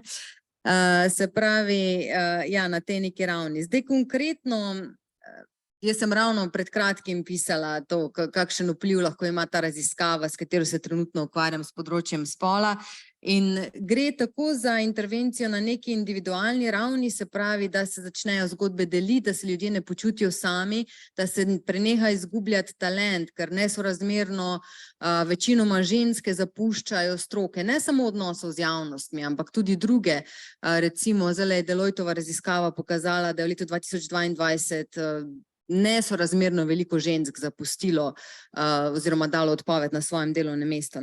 Se pravi, kako se izgublja talent tudi na podlagi nekih nepravičnosti, nekih neenakosti, ker proti toku lahko plavaš samo tako dolgo. Potem tudi to, da glede duševnega zdravja, izgorelosti, neke te problematike se lahko skozi to rešujejo.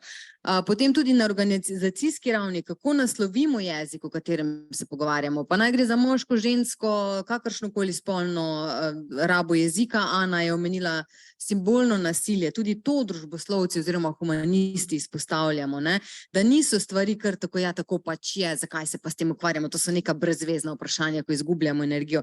Pa vendarle ne, da nekako to odstiramo, da odstiramo tudi to, kako to prispeva k zavednim oziroma nezavednim pristranskostim, stereotipom, nekim vrednotam, nekim normam, ki jih imamo in kako lahko to deprivilegira, pa ne samo na podlagi spola, ampak tudi drugih značilnosti in karakteristik. Potem na ravni stroke, kaj lahko stroka naredi za to, da se nudijo neki podporni sistemi, da se stvari pravilno naslavlja, pa naj gre za to, kako govorimo o boleznih. Mene zelo zmoti to boj z rakom, da tisti, ki pač ta boj izgubijo, so pač luzerji, tisti, ki ga pa premagamo, smo pa heroji, oziroma ki ga premagajo, so heroji. In tudi na to že stroka nekaj časa opozarja, da ta jezik ni ravno najboljši, in da tisti, ki se pač odločijo, da bodo ta boj prenehali, kako si potem gledajo, zakaj pa in kako jih družba sili v to. Se tudi s tem se veliko ukvarja. Se pravi, od nekega komuniciranja bolezni do komuniciranja življenjskega sloga, kaj početi, kaj ne početi, kdo kaj počne in tako naprej. Se pravi, kako se tudi stroka v to vnaša, pa potem tudi na ravni družbe, kako se o različnih stvarih in družbenih problemih pogovarjamo na ravni družbe in kakšne implikacije ima to za vsakdanje vedenje in za vsakdanje prakse in tudi razmišljanje. COVID je bil krasen primer, kar se tega tiče, kako je komuniciranje takrat lahko.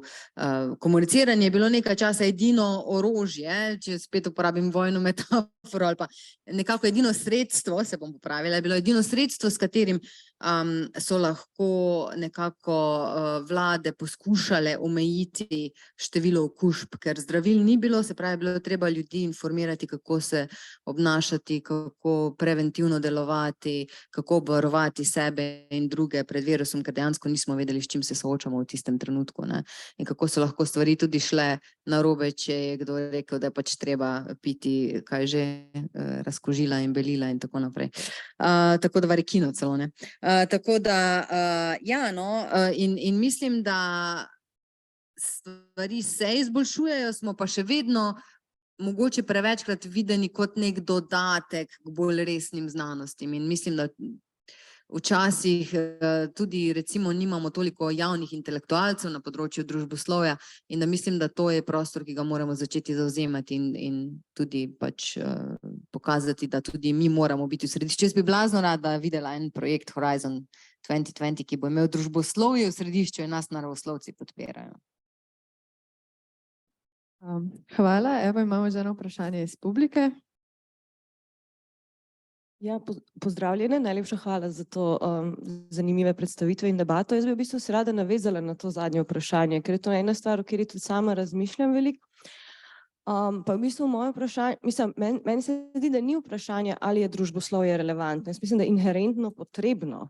Moje vprašanje je v resnici oziroma razmislek, ali smo v resnici zapostavljeni zaradi tega, ker to, kar govorimo, pomeni, da bi se mogli soočiti s tem, da je sistem narobe. Torej, da je v bistvu način organizacije družbe, kakor jo imamo zdaj, napačen in da vkolikor bi res hoteli to narediti po meri človeka, po meri solidarnosti, kar je nekaj, kar mi raziskujemo, kar vidimo, da je za recimo nek optimalen človeški razvoj nujno, da bi v resnici potem morali nehati proizvajati samo za zato, da proizvajamo, morali bi nehati družbo orientirati po kapitalu in privatni lastnini, ampak bi jo morali v bistvu začeti orientirati po človeku in človeški potrebi. In da je v resnici tukaj pač ta interes kapitala tako močan, da enostavno je lažje demonizirati cele znanosti, kot je odpovedati se recimo kapitalizmu. Tako. Zelo politično vprašanje, Ja. bi se kje odzvala? Odlično vprašanje. Jaz mislim, da ne glede na to, ali govorimo o kapitalizmu, ali govorimo o katoliški cerkvi v preteklosti, teh diskurzij, ki so pač dominantni in glavni in ki imajo moč v družbi, bojo vedno hoteli, da družboslovje in humanistika nimata preveč besede, ker humanistika in družboslovje bosta vedno povedala, da te dominantni diskurzi so dominantni in so vedno hočejo imeti več moči in hočejo imeti več denarja in tako naprej. Tako da mislim, karkoli pride naslednje, se bo zgodilo isto. Smo pač verjetno zaradi tega nek trn v peti vladajočim, recimo temu.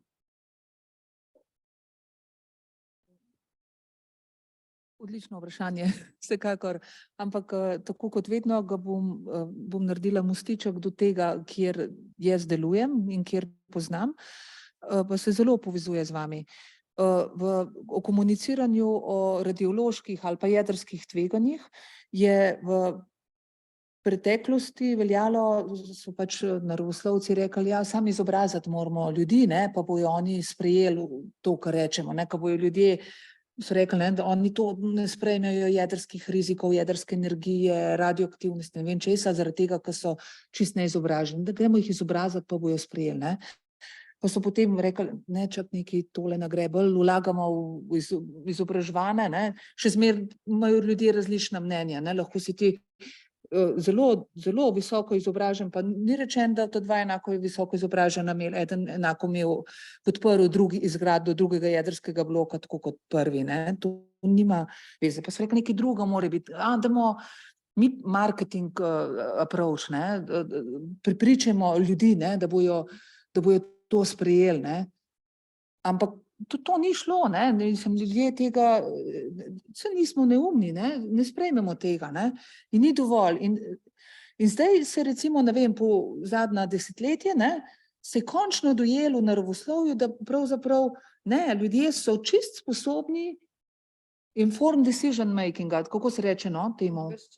Obveščeno odločanje v stvarih, ne, če ti daš ljudem informacijo, če narediš prostor, kjer lahko govorijo ne samo o faktih, ampak tudi o občutkih, pa o strahovih, pa v svojemu lokalnemu vedenju, ki ga imajo, ne, pa se pogovorijo, pa se skonfrontirajo, pa so pro, pa kontra, pa tako, ne, potem se sprejmejo eno odločitev in stojijo za to odločitvijo in nosijo tudi soodgovornost za posledice, ne. In recimo prav, če grem zdaj nazaj na gradnjo drugega jedrskega bloka, ne, če slovenska politika ne bo dojela tega, da morajo narediti te prostore, kjer bojo ljudje lahko se soočali, in če bojo šli samo na izobraževanje, obveščanje ali pa na marketing, da jim bojo prodali, da je to edina možnost in in sploh, ne, drugega bloka nikoli ne bo. Ker danes smo ljudje ozaveščeni in hočemo soodločati in smo soodločevalci, ne samo legalno, ampak tudi legitimno. In tako je v zvezi z vsemi riziki, ne, in če se navežem nazaj na vaše vprašanje, ne, to se poveže tudi s kapitalizmom in se tudi z solidarnostjo. Tudi če govorimo samo ne vem, o posledicah jedrske elektrarne, ki je recimo možnost jedrske nesreče,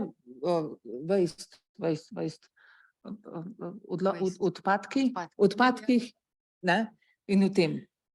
Vsekakor zelo pomembno vprašanje in ga je potrebno naslavljati vedno znova.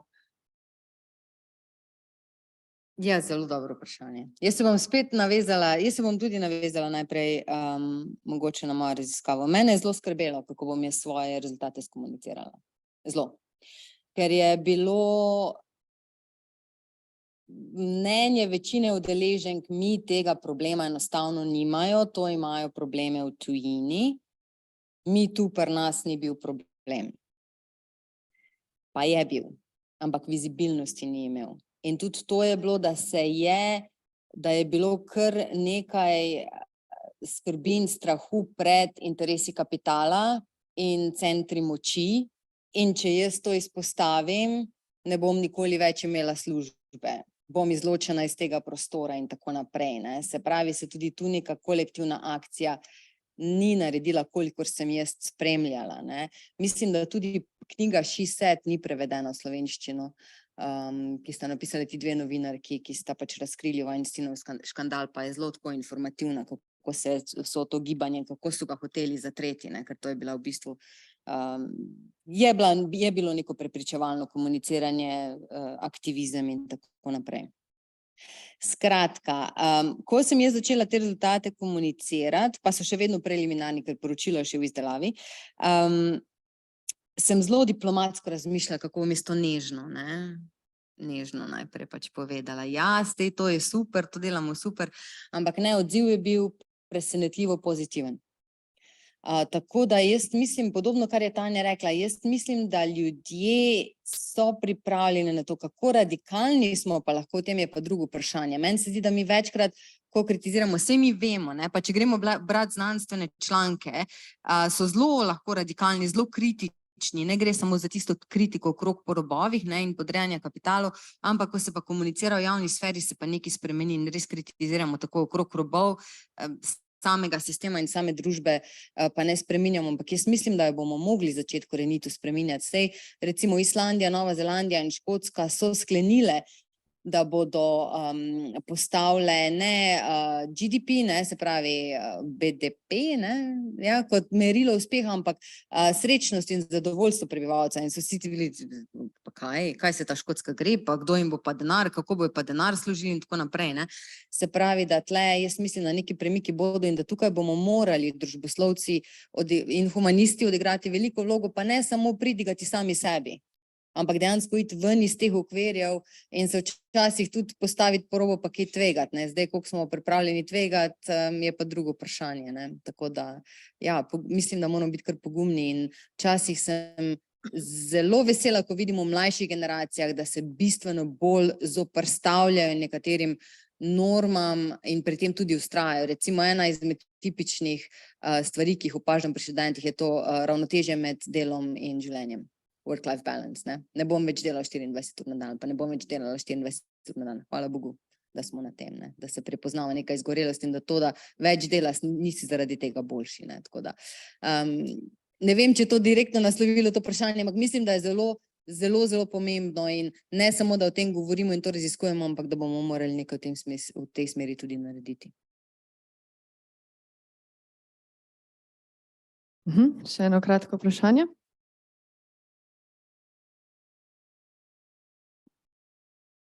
Za gospod na sredini, prej ste omenili, da ste na območju, kjer se govori flamsko, da je to, če sem prav razumel, narečje nizozemščine. Zdaj pa, jaz sem na enem izobraževanju nadaljeval na univerzi v Rije, ki v bistvu nikoli nisem bil tam, ker imam vse prek Zooma, ampak ne razumem čisto dobro, kje se nahajamo na tem področju, ker oni kot šola pravijo, da so nizozemska šola v Belgiji. Zdaj pa ne vem, ali je to isto, ali je to flamsko, ali je to druga država, v tretji državi, ali kako je s tem, kje se nahajamo. Ja, v kateri univerzi ste? V Rije. Lir. Freie Universität Bruselj. Bruselj, ja. Ja, okej. Obstaja nizozemsko-flamski slovar, ne? Tako da so določene razlike. Takoj se sliši, ali si Nizozemec ali si Flamc. Stavki so nekoliko isti, ampak določeni izrazi so pa različni. Zdaj, ne vem, vi domnevam, da ne znate ne nizozemsko, ne flamsko, tako da ni problema. Vi kar pridite lepo na Freie Universität Bruselj, ampak tam boste tudi mogli se majčkeno francoščine naučiti. Ker Bruselj je dvojezičen, Tako da v obeh smerih. Ampak ni problema, so mednarodne univerze, angleščina je uradni jezik, tudi uradni, mislim, obratovalni, uporabni jezik na univerzi. Je pa razlika. Ja, flamsko pa nizozemsko je razlika. Nizozemci tudi majčkeno gledajo tako zviška na Flamce, ne? Flamci pa bolj zviška gledajo na Valonce. Valonci so pa francosko govoreči. Ampak Valonci pa tudi govorijo francoščina, ki ni čist francoščina, pravi Francozi, ne? Tako da slovar valonsko, francosko še nisem videla, ampak nizozemsko, flamsko pa obstaja. Ampak to je zelo lepo, ne? Mislim, jeziki so tako lepi, ne? Tako da je fantastičen tudi primerjati, ne? Recimo, ne vem, je ja, različne tiste stvari, ki so v kulturi pomembne, ne? Tako kot Ana pravi, ne? Ana prav, ne, hrana, ne, hrana je flamsko pa nizozemsko se majčkeno drugače imenuje, ne, zato ker to je del identitete, Ana bi se strinjala. Tako kot so babice naučile ljudi, ne, po moje, iz tega. Ampak dobrodošli tam, ne, pa če lahko kaj pomagam, se lahko tudi kaj pogovoriva, ne, ali pa saj na kakšno nedeljsko kosilo, na govejo juho k nam pridite, ne. Super, hvala. Mislim, da lahko na tej točki tudi zaključimo. Mislim, da ni več vprašanj in da tudi smo prišli časovno nekako do točke, kjer se lahko poslovimo. Torej morda, če izpostavim neke ključne take sporočila, ki mislim, da jih lahko iz današnjega pogovora vzamemo, je definitivno, da moramo postavljati ljudi izven cone udobja, da se tega definitivno ne sramujemo, da se lahko postavljamo v spredje in da nismo samo pridni, ampak tudi vidni. Torej postavimo se po robu, tvegajmo. Definitivno se zahvaljujem vsem govorkam še enkrat, da ste prišle, si vzeli čas in delile z nami vaše izkušnje in vaše delo, vsem v publiki, ki ste si vzeli čas, da ste nas poslušali, kot tudi seveda Smul, da je organiziral ta pogovor. Upam, da ste si vsaj malo razširili možgane. Najlepša hvala vsem. Hvala lepa tudi vam za povabilo.